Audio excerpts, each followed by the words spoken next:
नमस्कार दोस्तों, मैं मुकेश यादव आप सभी का फिर से जीएस वाटिका में स्वागत करता हूं। जैसा कि आप जान रहे हैं कि इस चैनल के माध्यम से मैं आप लोग के बीच ल्यूसेंट सामान्य ज्ञान पढ़ा रहा हूं, जो कि कोई भी आगामी एग्जाम की अगर आप तैयारी कर रहे हैं तो ये ल्यूसेंट बुक आपके लिए वरदान साबित होगी। तो हम लोग इस चैप्टर में हिस्ट्री का देख रहे हैं और हिस्ट्री में हम लोग पिछले क्लास में यह देखे कि हिस्ट्री की जानकारी हम लोग किस तरह से हुई। अब ये इतिहास की शुरुआत हो चुकी है, जिसमें सबसे पहला यह चैप्टर है प्रागैतिहासिक काल। तो प्रागैतिहासिक काल में ये हम लोग पिछले क्लास में देखे थे कि यह हमें इसकी जानकारी कैसे हुई। तो थोड़ा सा एक संक्षिप्त आप लोग को फिर से एक बार दोहरा देता हूँ। जैसा कि आपने देखा कि प्रागैतिहासिक काल जिसका समय है 30 लाख ईसा पूर्व से 600 ईसा पूर्व के बीच में को समय को प्रागैतिहासिक काल कहा जाता है। और आप ये जानते हैं कि मानव का जन्म सबसे पहले अफ्रीका महादेश में हुआ, इसीलिए अफ्रीका को मानव जाति का पालना भी कहा जाता है। अब बात करते हैं कि भारत में सबसे पहले यह प्रागैतिहासिक काल का जो अवशेष हम लोग को मिला है या उपकरण मिला है। उपकरण का मतलब होता है सामान और अवशेष का मतलब होता है उनका जो हड्डी ये सब मिला है वो। तो हम लोग को नर्मदा घाटी जो है वहाँ पर उनके उपकरण मिले हैं और नर्मदा घाटी के ही पास एक जगह है हथनोरा, वहाँ पर इसके हम लोग के हड्डी मिले हैं, जैसे होमो इरेक्ट्स जो है उनके कपाल मिले हैं। अब बात करते हैं कि मानव का विकास जो अलग अलग ढंग से हुआ कालक्रम के अनुसार। तो सबसे पहला है ऑस्ट्रेलोपिथेकस, दूसरा है आपको होमो इरेक्ट्स, तीसरा है निएंडरथाल और चौथा है क्रो-मैग्नन। तो आपने देखा ऑस्ट्रेलोपिथेकस जो है इसे हम लोग मानव का आदि पूर्वज कहते हैं, यानी कि सबसे पुराना हमारा पूर्वज जो है वो ऑस्ट्रेलोपिथेकस है, जो कि दक्षिणी गोलार्ध में इसके अवशेष पाए गए हैं और इसका मतलब होता है दक्षिणी मानव सम प्राणी, ध्यान रखेंगे। अब दूसरा है होमो इरेक्ट्स, यह जो है इनका अवशेष हम लोग को नर्मदा घाटी में हथनोरा नामक जगह में मिला और यही पहला ऐसा मानव है जो कि 2 पैर पर खड़ा होकर चला, जिसे द्विपदी भी कहा जाता है। और इसे जो 2 पैर पर जो खड़ा होकर मानव चला, उस मानव का नाम दिया गया पिथेक्रैंथोपस। फिर से सुने, पिथेक्रैंथोपस। अब बात करते हैं कि इसी समय में यानी कि होमो इरेक्ट्स मानव जो है उन्हीं के समय में आग की खोज हुई थी और इसका जो पिथेक्रैंथोपस का मतलब है सीधा चलने वाला कपी मानव। तीसरा है निएंडरथाल।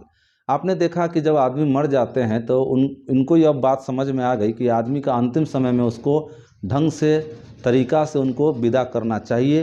तो अंतिम संस्कार का शुरुआत ये निएंडरथाल के द्वारा किया गया और यह जो है जर्मनी में इनके अवशेष पाए गए हैं, जर्मनी देश में। और चौथा है क्रो-मैग्नन। इनका कहा जाता है कि इसे आधुनिक मानव का पूर्वज कहा जाता है। जिस तरह से आज हम लोग 21वीं सदी के जो मानव है तो हमारे पूर्वज कौन कहलाएंगे? क्रो-मैग्नन। और हमारे आदि पूर्वज कौन कहलाएंगे? तो ऑस्ट्रेलोपिथेकस, ध्यान रखेंगे।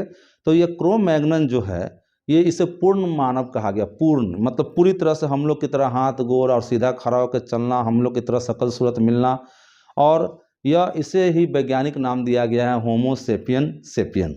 और कहा जाता है इसका जो अवशेष है यह आपको फ्रांस में पाई गई है। तो इस तरह से आपने देखा कि मानव को विकास के अनुसार 4 भागों में बांटा गया था। वो था ऑस्ट्रेलोपिथेकस, दूसरा होमो इरेक्ट्स, तीसरा निएंडरथाल और चौथा क्रो-मैग्नन। अब आप यह भी जान लें कि सबसे पहली माँ जो जिससे जन्म हुआ मनुष्य का, तो सबसे पहली जो माँ है उसका नाम है लूसी। और इस तरह से आगे चलकर हम लोगों ने इसको पुरापाषाण काल, नवपाषाण काल, मध्यपाषाण काल और पूर्व पाषाण काल में इसको हमने डिवाइड किया, जो कि आप पिछले जो क्लास हुई है प्रागैतिहासिक काल का पार्ट 1 आप उसमें यह देख सकते हैं। तो पिछले क्लास में हम लोग जहाँ तक पढ़े थे उससे अब आगे की शुरुआत करते हैं। तो आज का टॉपिक है मध्यपाषाण युग।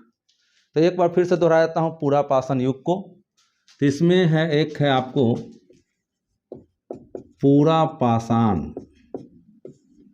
युग। तो इसे पिछले वीडियो में मैं बताया हूँ, लेकिन एक बार फिर से दोहरा देता हूँ।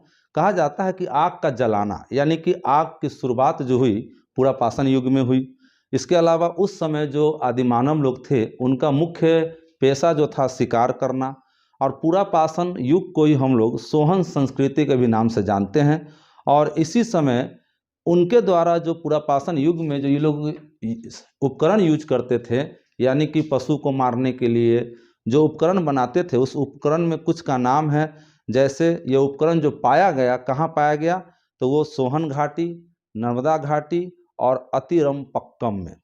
लेकिन ये ध्यान रखेंगे, अवशेष पुरापाषाण युग का जो अवशेष है, अवशेष का मतलब उनका जो हड्डी जो मिला वो पंजाब में मिला है, और बाकी ये सोहन घाटी, नर्मदा घाटी, अतिरपक्कम में उनके उपकरण मिले हैं पुरापाषाण युग के। तो ये ध्यान रखेंगे। तो चलिए, आज का है मध्य पाषाण युग।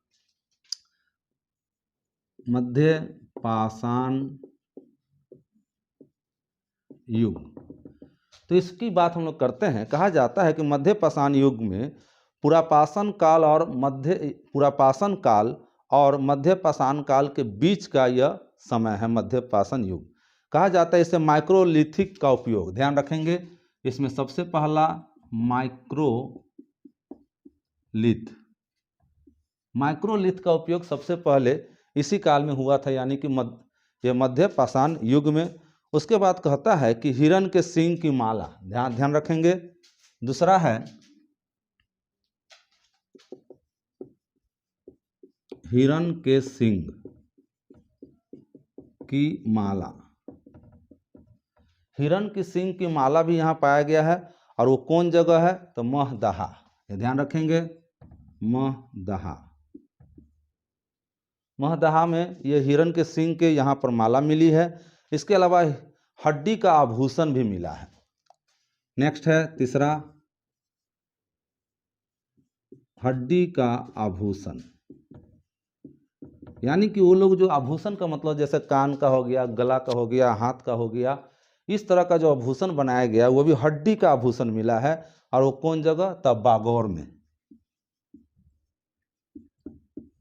बागौर नामक जगह में यह मिला है। इसके अलावा मृतकों का अंतिम संस्कार, यानी कि जब आदमी मर जाते थे तो उनको सम्मान पूर्वक उनका अंतिम संस्कार किया जाता था। तो इसकी भी हम लोग को जानकारी मिली है, जो कि मध्य पाषाण युग में ही। इसके अलावा उनके जो कंकाल है, हमारे जो भी मर जाते थे उनको दफनाने के बाद उनको जो कंकाल है, उनका जो हड्डी है, वो भी मिला है।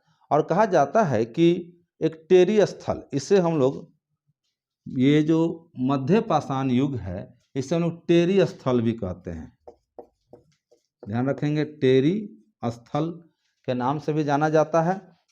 और कहा गया है कि यह तमिलनाडु में है, यह टेरी जो जगह है यह तमिलनाडु में आपको पाई जाती है। इसके अलावा मानव का लाश भी हम लोग को मिला है, उनके अवशेष भी मिले हैं। तो वो कहाँ पर मिले हैं, तो एक पहाड़ है, एक जगह है जिसका नाम है लेखनिया, ध्यान रखेंगे, लेखनिया जो पहाड़ है वहाँ पर यह हम लोग को मानव का लाश भी मिला, अवशेष भी मिला है। यानी कि यह ऐसा गुफा है, लेखनिया एक गुफा है, पहाड़ है, उसके अंदर यह गुफा है, उस गुफा के अंदर हम लोग को उस जमाना का मानव का अवशेष मिला है, यानी कि मानव का लाश मिला है। तो इससे यह प्रमाण हुआ। और आप जब इतिहास पढ़ते हैं तो इतिहास की जानकारी हम लोगों को किताबों से भी हुई और अवशेष से भी हुई, उपकरण से भी हुई। तो किताबों पर आप उतना विश्वास नहीं कर सकते हैं, क्योंकि किताब जो लिखा गया है उसमें हो सकता है अपने मन से भी कुछ लिखी गई है बातें, लेकिन जो उनके उपकरण मिले, उनके अवशेष मिले, तो वो 100% प्रूफ है कि वो ऐसा है। और आप पढ़ें कि रेडियो कार्बन C14 पद्धति के द्वारा यह पता करते हैं कि यह जो वस्तु है इसमें कार्बन की मात्रा कितना कम है। तो जितना कम होता है वो उतना ही पुराना होता है, यह बात हम लोग को समझना चाहिए। और इसी के द्वारा हम लोग जो पुराने से पुराने जो भी अवशेष मिलते हैं उसकी आयु ज्ञात करते हैं कि कितना साल पुराना है, तो वो रेडियो कार्बन C14 पद्धति के द्वारा, यानी कि जो भी पदार्थ है उसमें कार्बन की मात्रा कितनी कम है ये हमें वो बतलाती है। अब बात करते हैं कि बागौर में ही, ये जो बागौर है यहीं पर पशुपालन का भी साक्ष्य मिला है। यानी कि उनको ये समझ में आ चुका था कि अब शिकार ही नहीं करना है, क्योंकि वो अब लोग खेती बाड़ी करना शुरू किए। पहले जो घूम घूम के इधर उधर भटकते थे वो एक जगह रहना शुरू किए, और वो लोग खेती बाड़ी भी करना शुरू कर दिए। तो इस तरह से धीरे धीरे, तो आपसे सवाल पूछा जाएगा कि पशुपालन की शुरुआत किस युग में हुई, तो मध्य पाषाण युग में, ये ध्यान रखेंगे। और कहा जाता है कि सबसे पहला पशु कौन सा पाला गया, तो वो है कुत्ता। सबसे पहला जो पशु पाला गया वो है कुत्ता। तो ये थी मध्य पाषाण युग की जानकारी। तो आपने यह देखा कि मध्य पाषाण युग जो है इसमें इसको माइक्रोलिथ में रखा गया है। इसमें हिरण के सींग के आभूषण मिले हैं। इसके अलावा इस समय में जो मर जाते थे आदमी उनका भी संस्कार ढंग से किया गया। यानी कि इन लोग को इतनी बुद्धि आ चुकी थी कि ये लोग अब पशु पालना, घर एक जगह बनाना, उसका खेती करना, ये सारे चीज़ की इनकी जानकारी हो चुकी थी। इसके अलावा आग का भी। तो आपने अभी तक जो देखा ये मध्य पाषाण युग थी। अब हम लोग देखेंगे नव पाषाण युग। अच्छा, एक बात थोड़ा ध्यान रखेंगे कि मध्य पाषाण युग को हम लोग मान लेते हैं पुराना जमाना, जिसे पूरा पाषाण युग भी कहते हैं, तो इसको पुराना जमाना। और नव पाषाण युग को हम लोग मान लेते हैं नया जमाना। यानी कि ये एक तरीका मैं बता रहा हूँ याद रखने का कि पुराना का मतलब जब आदमी लोग पढ़े लिखे नहीं थे, और नया जमाना का मतलब आदमी पढ़े लिखे हैं। जब उनको ज्ञान हो गया तो ऑटोमेटिक है कि जो पढ़े लिखे आदमी होंगे वही आग का यूज, यहाँ ध्यान रखेंगे, आग का आविष्कार हुआ है, आग का अगर खोज हुआ है तो वो हुआ है पूरा पाषाण युग में। ठीक है, और पूरा पाषाण युग में आग का खोज हुआ, उसी को फिर बांटा गया मध्य पाषाण युग में। लेकिन आग का यूज बोले तो नया जमाना का मतलब है नव पाषाण युग में। अब जिसको दिमाग होगा वही तो खेती भी करेगा, तो कृषि का शुरुआत हुआ, वही आपको चाक बनाएगा। चाक मतलब वो जो कुम्हार लोग होते हैं मिट्टी का बर्तन बनाते हैं जिससे चक्का नचाते हैं, तो उसे हम लोग चाक कहते हैं। इसके अलावा अस्थाई निवास, आप समझ सकते हैं, अस्थाई निवास जो पहले घूम घूम कर जहाँ तहाँ रहते थे अब वो एक जगह रहना शुरू किए। इसके अलावा पशु पालना शुरू किए। तो आप यहाँ दिमाग लगा सकते हैं कि नया जमाना में ये लोग ये किए हैं, तो नया जमाना को आप कह सकते हैं नव पाषाण युग। तो अब हम लोग चलिए चलते हैं नव पाषाण युग का डिटेल चलते हैं कि इसमें क्या क्या हुई है। तो आप लोग ये ध्यान रखेंगे कि ये मैं जो आप लोग को पढ़ा रहा हूँ ये ल्यूसेंट सामान्य ज्ञान तो है ही, और ल्यूसेंट का ही एक ऑब्जेक्टिव बुक आती है, तो वो उसी से मैं मिला के पढ़ा रहा हूँ। तो इसलिए आप लोग हैरत नहीं होंगे कि ल्यूसेंट में ये कहाँ ये सब लिखा हुआ है। तो ल्यूसेंट बुक और ल्यूसेंट का जो ऑब्जेक्टिव बुक है दोनों को मैं मिलाकर मिक्स पढ़ा रहा हूँ, जिससे आप लोग को इन फ्यूचर में जो भी एग्जाम होगी उसमें आपको कोई तरह की दिक्कतें नहीं होंगी। तो चलिए आगे देखते हैं नवपाषाण कालीन। नवपाषाण युग कहिए इसे। तो आपने पढ़ा कि नवपाषाण को हम मान लेते हैं नया जमाना। नया जमाना का मतलब होता है जब इंसान को यह दिमाग आ गया और सही गलत में फर्क उसे पता चला गया, पेड़ पौधा में अंतर पता चला गया कि कौन मेरे लिए बेहतर है, कौन मेरे लाभदायक है, कौन हानिकारक है। तो इसका मतलब है जब इंसान को ज्ञान हो गया। और आप पढ़ते हैं कि ज्ञान जो होता है अनुभव से ही होता है, ये नहीं कि सिर्फ किताबी ज्ञान ही आपको है तो आप ज्ञानी आदमी नहीं। हमारे पूर्वज लोग को देख लीजिए, हम लोग से भी ज़्यादा अनुभवी हैं। और कहा जाता है कि उम्र से अनुभव नहीं होता, ये भी सत्य बात है। आप अगर सोचेंगे कि बुजुर्ग आदमी लोग हैं तो उम्र से नहीं, आप कितने बार गिरकर और कितने बार संभले, वो जितना अनुभव आपको देता है उतना अनुभव आपको उम्र नहीं देता है। तो एक छोटा बच्चा भी मतलब 25 साल 30 साल का आदमी भी बुजुर्ग से भी ज़्यादा अनुभव हो सकता है। और ऐसा भी बुजुर्ग आपको मिलेंगे जो उनको अनुभव कम होता है, और ऐसे ही बच्चे मिलेंगे जो अनुभव ज़्यादा होता है। तो इसका मतलब उम्र से अनुभव नहीं होता है, बल्कि आप कितने बार गिर के संभले उससे आपको ज़्यादा अनुभव मिलता है। तो ध्यान रखेंगे। तो नवपाषाण कालीन में कहा गया है कि मानव जीवन की विशेषता, यानी कि इस युग में इन लोगों ने खेती बाड़ी, पशुपालन, अस्थायी बस्तियों की जिंदगी की शुरुआत की। फिर से समझे, पशु का शुरुआत, पशु पालना, इसके अलावा अस्थायी बस्ती, खेती बाड़ी। मतलब आप तो ये देख रहे हैं कि ये मध्य पाषाण युग में भी शुरू हो गया था। लेकिन मध्य पाषाण युग आप कहेंगे, लेकिन इसकी शुरुआत बड़ा ढंग से, तरीका से नवपाषाण युग में की गई है। तो आपसे अगर पूछा जाए कि खेती का शुरुआत, पशुपालन, तो आप मध्य पाषाण नहीं बल्कि आप नवपाषाण युग मारेंगे। अब बात करते हैं कि ये लोग इससे पहले क्या करते थे। खाद्य संग्राहक, खाद्य संग्राहक, यहाँ ध्यान रखेंगे, खाद्य संग्राहक।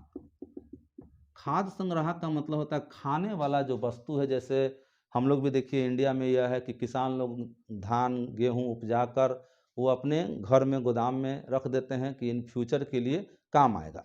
तो ठीक उसी तरह से वो लोग खाद का उत्पादन करते थे, यानी कि चावल गेहूं ये सब का भी खेती करना ये जान चुके थे।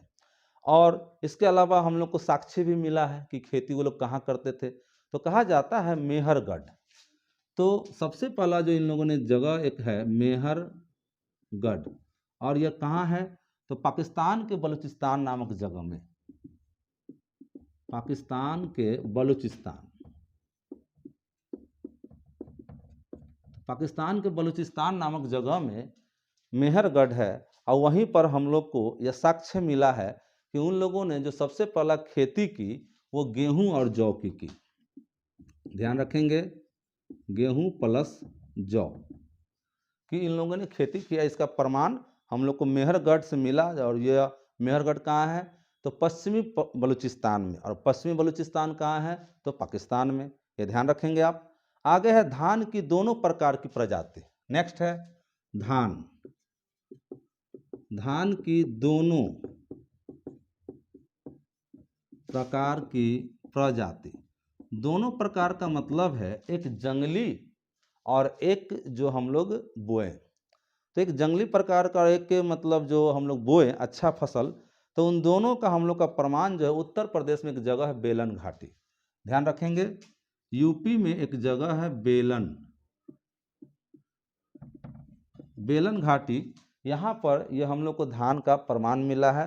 उस जमाने के आदमी लोग यह खेती बाड़ी जानते थे, गेहूँ धान ये उपजाना जानते थे। और यह उत्तर प्रदेश यूपी जो बेलन घाटी वो कौन जगह, तो वह है कोल्डी हवा। ध्यान रखेंगे, कोल्डी हवा। तो इस जगह पर हम लोग को धान का मिला है।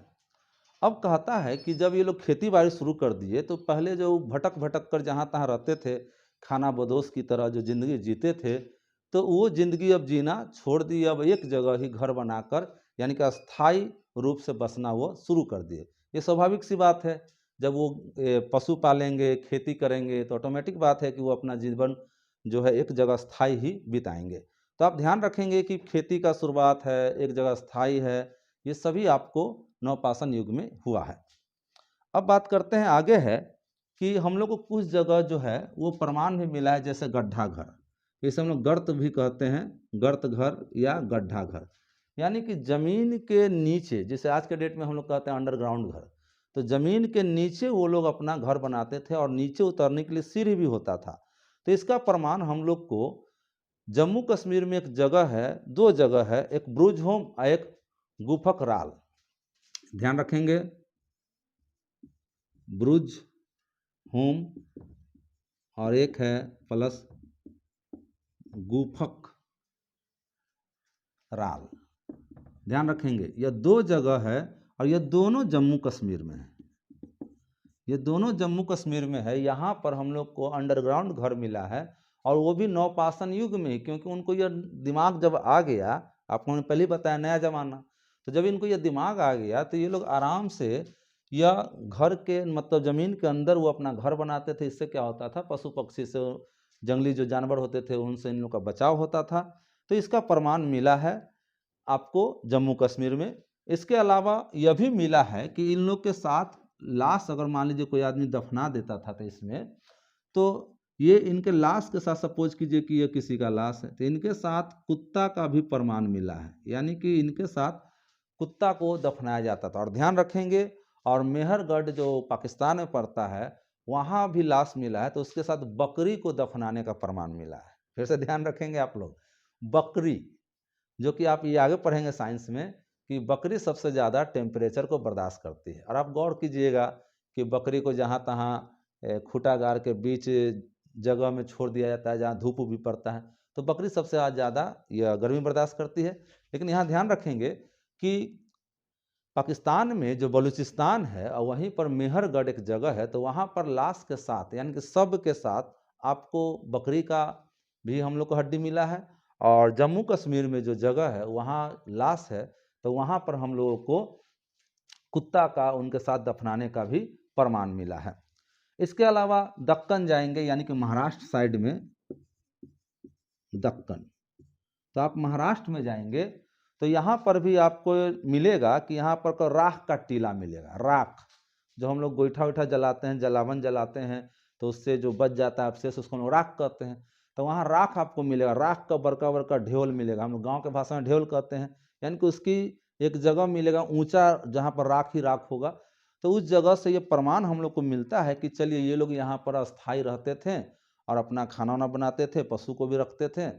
पशु से रखने का मतलब है वो लोग गोईठा है, या गोईठा का मतलब समझे कि नहीं आप लोग, जो गाय और भैंस का जो गोबर है उससे जो जलावन बनता है उसको लोग अपने भाषा में गोईठा कहते हैं। और आप लोग क्या कहते हैं आप लोग जाने।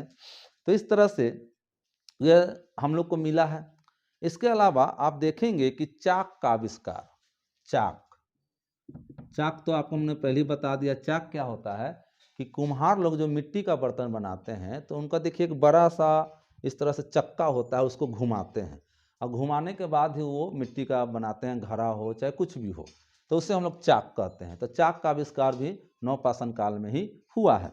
एकदम सिंपल सा आपको ध्यान में रखना है कि नवपाषाण काल का मतलब है जब आपको बुद्धि आ गई पूरी तरह से। क्योंकि बुद्धि जो आती है, आपको हमने पहले ही बताया, सिर्फ पढ़ने से बुद्धि नहीं आती है, किताबी ज्ञान नहीं। आप आगे पढ़ेंगे, एक होता है विद्वान और एक होता है बुद्धिमान, ये दो वर्ड है। विद्वान उसे कहते हैं जो किसी एक क्षेत्र में बहुत बड़ा ज्ञाता हो, और बुद्धिमान उसे कहते हैं जो हर क्षेत्र में उसको कुछ न कुछ नॉलेज हो। तो आप देख लीजिए, एक नेता को ले लीजिए, वो बुद्धिमान होते हैं। हमारे पूर्वज देख लीजिए, पढ़े लिखे नहीं थे लेकिन बुद्धिमान थे, उन्हें यह पता था कि देश कैसे चलता है, घर कैसे चलता है। और आज हम लोग देख लीजिए, एक छोटा सा परिवार हम लोग नहीं चला पा रहे हैं। तो विद्वान हैं, पढ़े लिखे हैं, इंजीनियर हैं, डॉक्टर है, IAS है, IPS हैं, उसके बावजूद भी एक छोटा सा परिवार हम लोग नहीं चला पा रहे हैं। और आप सोच लीजिए कि एक सरकार जो है वो पूरे देश कैसे चलाती है। इसीलिए आप गौर कीजिएगा कि कमेंट्स, पढ़े लिखे आदमी जल्दी कमेंट्स नहीं कर पाते हैं। यह जिम्मेदारी है, इसे समझने की बात है। आगे चलते हैं, इसमें लिखा गया है नवपाषाणिक स्थल। अब भारत में वो कौन कौन जगह है जहाँ पर हम लोग को नवपाषाणिक स्थल का कुछ प्रमाण मिला है, और हम लोग कह सकते हैं कि यह नवपाषाणिक स्थल भारत में किस किस जगह है। तो आप देखेंगे, ये आपको उड़ीसा, उड़ीसा में एक जगह है जिसका नाम है कुचाई। इन अभी मैं जो लिख रहा हूँ बोर्ड पर, इन सभी जगहों से आप लोग को नवपाषाण युग का उपकरण मिला है या अवशेष मिला है। तो ये भारत में कई जगह अलग अलग जगहों पर, जैसे दूसरा है असम। असम में जगह का नाम है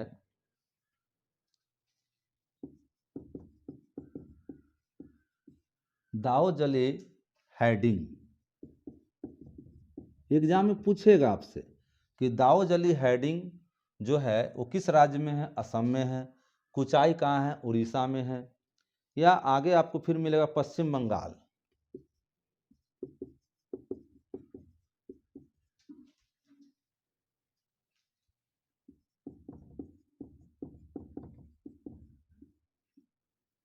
पश्चिम बंगाल में पांडु राजार की भी ध्यान रखेंगे, इस जगह का नाम है। इन सभी जगहों से हम लोग को नवपाषाण युग का कुछ न कुछ मिला है। मेघालय, मेघालय में जो जगह है उसका नाम है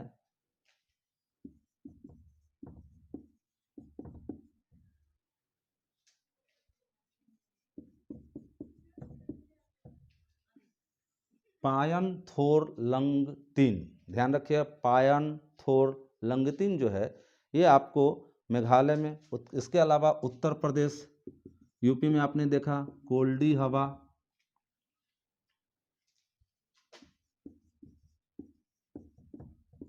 कोल्डी हवा में। इसके अलावा आंध्र प्रदेश में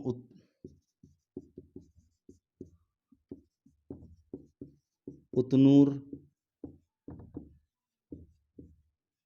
आंध्र प्रदेश में जगह उतनूर। इसके अलावा कर्नाटक में हल्लूर,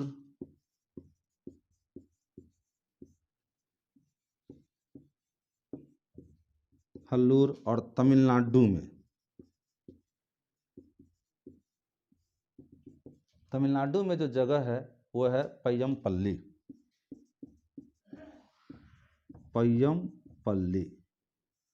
तो आप देख सकते हैं कि इतने जगह से ये हम लोग को नवपाषाण युग का अवशेष या उपकरण मिला है। यानी कि हमारे जो पूर्वज थे वो लोग भारत में अलग अलग जगह पर घूम घूम कर भी रहते थे और उन्हीं के द्वारा यूज की गई अवशेष मिला है। तो कहाँ कहाँ, तो उड़ीसा में कुचाई, असम में दाओ जली हैंडिंग, पश्चिम बंगाल में पांडु राजार कीबी, मेघालय में पायन थोर लंगतीन, उत्तर प्रदेश में कोल्डी हवा, आंध्र प्रदेश में उतनूर, कर्नाटक में हल्लूर और तमिलनाडु में पय्यम पल्ली। यानी कि आप यहाँ समझ सकते हैं कि नवपाषाण जो युग है उसका प्रमाण हम लोग को इतने जगह मिला है। तो कहाँ कहाँ, उड़ीसा है, असम है, पश्चिम बंगाल है, मेघालय है, उत्तर प्रदेश है, आंध्र प्रदेश है, कर्नाटक है और तमिलनाडु है। तो इस तरह से हम लोग को नवपाषाण युग के बारे में ये जानकारी मिली कि कहाँ कहाँ पर उनके द्वारा जो यूज किया गया उपकरण है और अवशेष है, इसकी जानकारी हम लोग को मिलता है। तो आप कह सकते हैं कि नवपाषाण काल को हम लोग खाद्य उत्पादक प्लस गर्तावास भी कहा जाता है। गर्तावास का मतलब वही गड्ढा घर। और आप आगे देखेंगे कि महाराष्ट्र में भी आपको जब आदमी मर जाते थे तो महाराष्ट्र में आपको घर के अंदर आंगन में आदमी को दफनाया जाता था, और वो भी उत्तर और दक्षिण मुंह करके। तो आप ये आगे ये भी पढ़ेंगे कुछ ऐसे भी राज्य थे जहाँ पर पूर्व पश्चिम की ओर मुंह करके दफनाते थे, और कुछ जो राज्य थे जैसे महाराष्ट्र में उत्तर और दक्षिण करके वो भी आंगन में ही दफनाते थे। तो बड़ा अजीब आपको लगता होगा। अब चलिए हम लोग आगे देखते हैं त्राम पाषाण युग। त्राम पाषाण युग। त्राम पाषाण का मतलब होता है कांस्य युग, तांबा युग। इस समय, और आपने पढ़ा है कि ये लोग तांबा धातु का सबसे पहले खोज किए थे। ये लोग लोहा के बारे में नहीं जानते थे। आप ये ध्यान रखेंगे, वैदिक सभ्यता वाले लोग लोहा के बारे में जानते हैं, लेकिन ये हड़प्पा सभ्यता और ये प्रागैतिहासिक काल जो है आप पढ़ेंगे, ये लोग लोहा के बारे में नहीं जानते थे, ये लोग तांबा के बारे में जानते थे। तो इस युग को हम लोग त्राम पाषाण युग भी कहते हैं, या चाल्कोलिथिक एज, ये भी ध्यान रखेंगे, चाल्कोलिथिक एज इस नाम से भी जानते हैं। मानव द्वारा पहला धातु जो यूज किया गया था वो था क्या चीज, तो तांबा। ये इंपॉर्टेंट क्वेश्चन पूछता है। अब आपको कुछ ऐसे भी जगह हैं, जैसे एक गांव है इनाम गांव।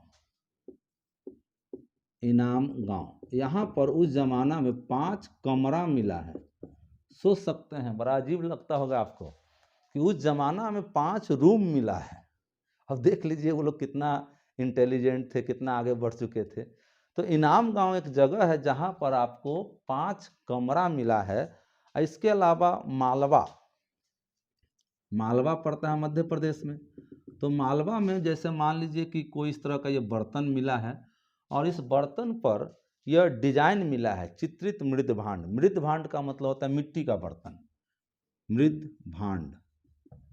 तो मालवा नामक जगह में मिट्टी का बर्तन मिला है, वो भी इस बर्तन पर चित्र मिला है। जैसे सपोज कीजिए इस तरह से हम यह चित्र कर दिए ऐसे ऐसे, तो वो डिजाइन भी मिला उस जमाना में। तो इसका मतलब यह प्रूफ होता है कि वो लोग रंग के बारे में भी जानते थे। उसके अलावा महाराष्ट्र में आपको हम पहले ही बता दिए हैं कि महाराष्ट्र में आंगन के बीच में कोई आदमी मर जाता था उस घर का, तो उस घर को आंगन के अंदर ही दफनाया जाता था। वो भी किधर से किधर, तो उत्तर से दक्षिण। ध्यान रखेंगे, महाराष्ट्र, महाराष्ट्र में अगर लास्ट रहता तो नॉर्थ टू साउथ, ये आप गौर करेंगे। इसके अलावा दक्षिण क्षेत्र, यानी कि आप चले जाइए महाराष्ट्र के अलावा केरल हो गया, कर्नाटक हो गया, तमिलनाडु, आंध्र प्रदेश, वो सब इलाका में अगर कोई मरते थे तो वेस्ट टू ईस्ट। अब यहाँ देख लीजिए दक्षिण,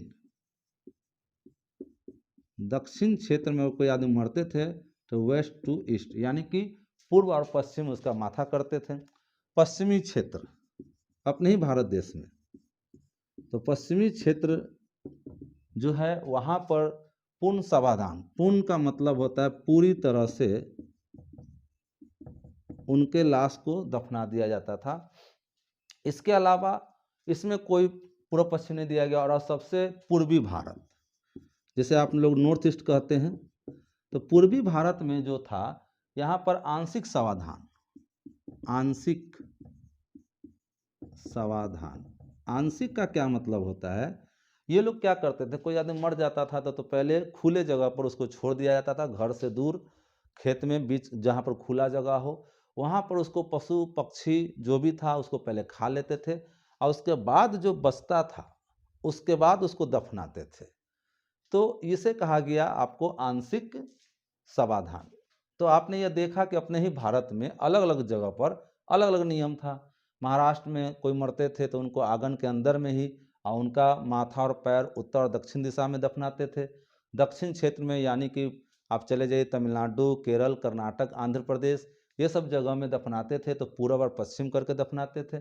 पश्चिमी क्षेत्र मान लीजिए आपको गुजरात हो गया, राजस्थान हो गया, पंजाब हो गया, ये सब जो पश्चिमी क्षेत्र है वहाँ पर पूरा मतलब वो दफनाते थे। उसमें ये पूरा पश्चिम अब इससे मतलब ज़्यादा नहीं था।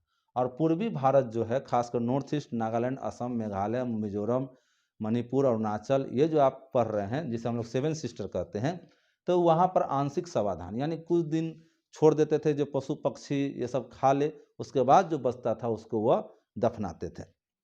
तो इस तरह से आपने यह देखा। अब हम लोग देखेंगे काल क्रम अनुसार। काल क्रमानुसार। काल का मतलब होता है समय। तो समय के अनुसार जो जीवन चला इसको काल को हम लोगों ने 4 भागों में बांटा। एक है पाषाण काल, त्राम पाषाण काल, कांस्य काल और लौह काल। तो याद रखेंगे कौन कौन है। तो एक है पाषाण काल है, उसके बाद दूसरा जो है वो त्राम पाषाण है, त्राम पाषाण। उसके अलावा तीसरा जो है वो कांस्य और चौथा जो है लौह काल। तो इस तरह से इसको हम लोग 4 भागों में डिवाइड किए। एक पाषाण काल जिसमें हम लोग हड्डी यूज करते थे, उसके बाद त्राम पाषाण काल है, कांस्य काल है, उसके बाद लौह काल। अब बात करते हैं कि ये हमारे देश में लोहा का जो औजार बनाना शुरू हुआ वो कहा जाता है कि 1300 ईसा पूर्व, ध्यान रखेंगे कब, 1300 ईसा पूर्व के समय में ये हम लोग को लोहा के बारे में जानकारी हो गई थी। लेकिन लोहा का जब यूज हम लोग शुरू किए तो ये यूज जो किए 1000 ईसा पूर्व, ध्यान रखेंगे यूज जब हुआ तो 1000 ईसा पूर्व पहले, और यह लोहा की जानकारी हम लोग को, ये लोहा हम लोग को मिला 1300 ईसा पूर्व पहले। तो यह जो 1300 ईसा पूर्व पहले एक जगह है उसका नाम है आपको गांगेय घाटी, गांगेय घाटी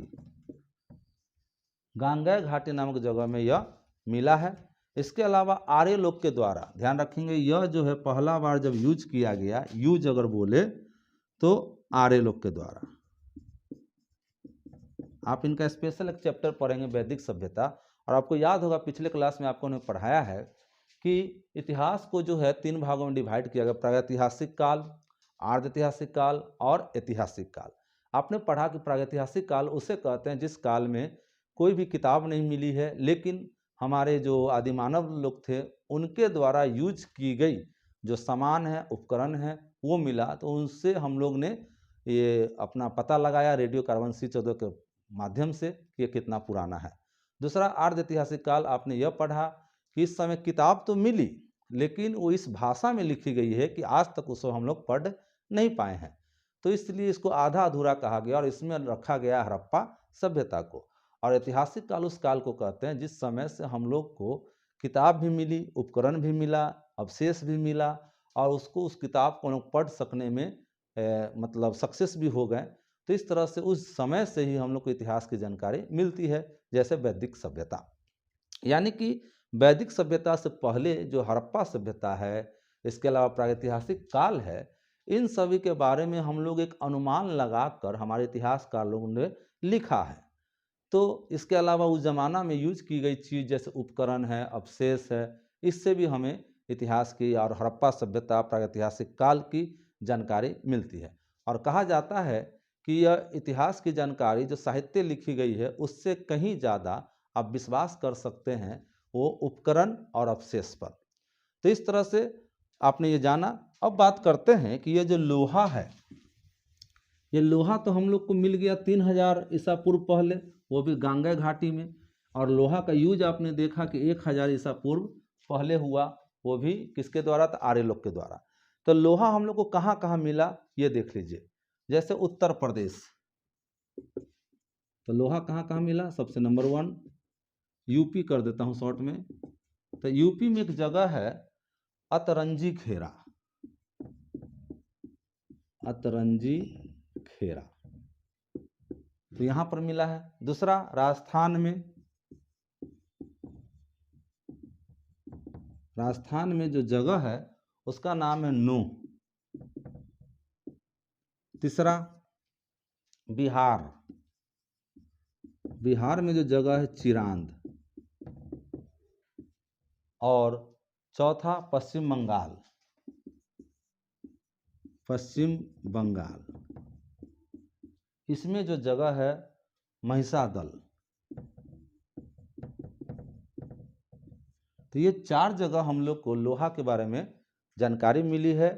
यानी कि आपने जाना कि सबसे पहला धातु यूज किया गया था तांबा, जिसे हम लोग कांस्य युगिन या त्राम युगिन भी कहते हैं। और लोहा का उपयोग सबसे पहले वैदिक सभ्यता वाले लोग किए, यानी कि आर्य लोग। तो उसके बारे में अगला चैप्टर हम लोग देखेंगे। तो और आपने यह भी पढ़ा कि लोहा जो है ये भारत में अलग अलग जगहों पर पाई गई। जैसे उत्तर प्रदेश में अतरंजी खेरा, राजस्थान में नूह, बिहार में चिरांद और पश्चिम बंगाल में महिषादल। तो इसमें आज हम लोग इसमें इतना ही रहने देते हैं। तो अब आप लोग से यह रिक्वेस्ट है कि आप लोग ज़रूर मैसेज करें कि मैं जो पढ़ा रहा हूँ आप लोग को समझ में आ रही है या नहीं आ रही है, क्योंकि यह आपकी लाइफ की बात है और हमें भी एक मौका मिलेगा कि हम अपने जो टीचिंग स्टाइल है उसमें थोड़ा प्रूफ कर सके, सुधार कर सके। तो आज के लिए इतना ही।